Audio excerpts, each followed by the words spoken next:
Good evening all of you from Ashok Bhardwaj.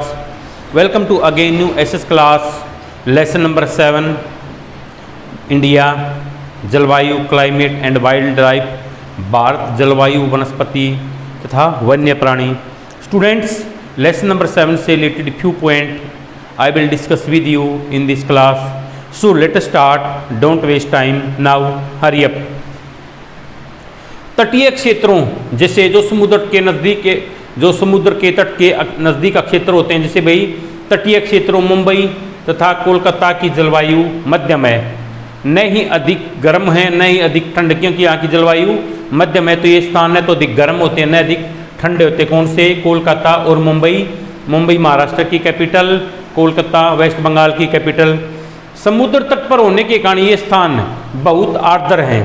ठीक है, समुद्र तट पर होने के कारण स्थान बहुत आर्द्र हैं। संसार में सबसे अधिक वर्षा मेघालय, जिसकी कैपिटल क्या है? पणजी।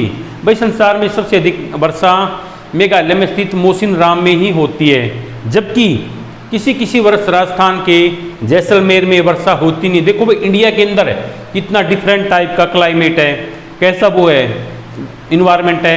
देखो एक प्लेस है इंडिया के अंदर मेघालय मौसम, वहाँ पर बहुत ज़्यादा वर्षा होती है। और इसी इंडिया के अंदर एक स्टेट राजस्थान, उसके एक डिस्ट्रिक्ट जैसलमेर में वर्षा होती नहीं। ओके, डिफरेंट टाइप के कल्चर, डिफरेंट टाइप इन्वायरमेंट, अलग मतलब विभिन्न प्रकार की जलवायु और विभिन्न प्रकार का पर्यावरण वहाँ पे होता है।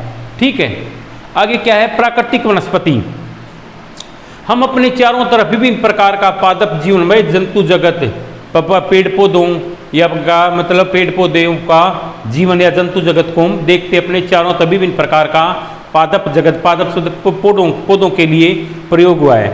तो हम अपने चारों ओर अलग अलग प्रकार का पादप जीवन देखते हैं। देखो कुछ पौधे तो छोटे होते हैं, उन्हें जिन्हें झाड़ी कहते हैं, वे पादप मतलब पौधों से संबंधित वर्ड है ये।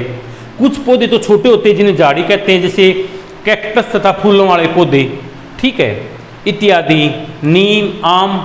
तो कुछ वृक्ष ऐसे होते हैं जिनमें पत्तियों की मात्रा बहुत कम होती है, भाई जिनमें पत्तियां नामात्र की होती है, बिल्कुल भी नहीं होती, थोड़ी बहुत ही पत्तियों में आपको देखने को मिलेगी, ज़्यादा पत्तियों की मात्रा नहीं होती।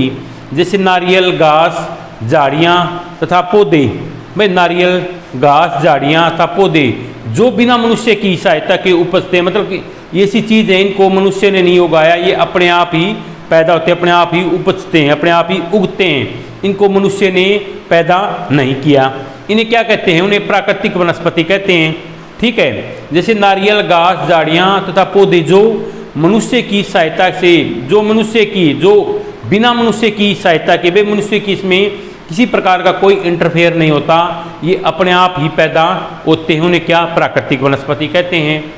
अलग अलग जलवायु में अलग अलग प्रकार की वनस्पतियाँ पाई जाती हैं। ठीक है, इनमें वर्षा की मात्रा सबसे महत्वपूर्ण होती है। इनमें क्या? वही वर्षा सबसे ज़्यादा रोल अदा करती है इनके अंदर।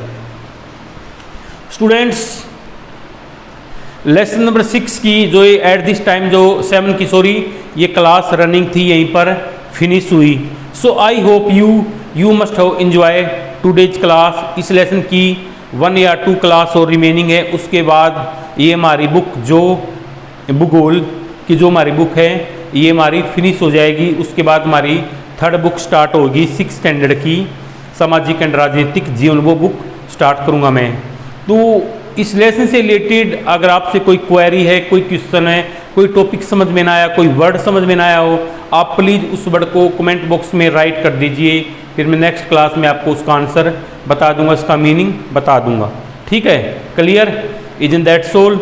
सो thanks for this cooperation. Meet you tomorrow in next class with some most important point related with lesson number 7.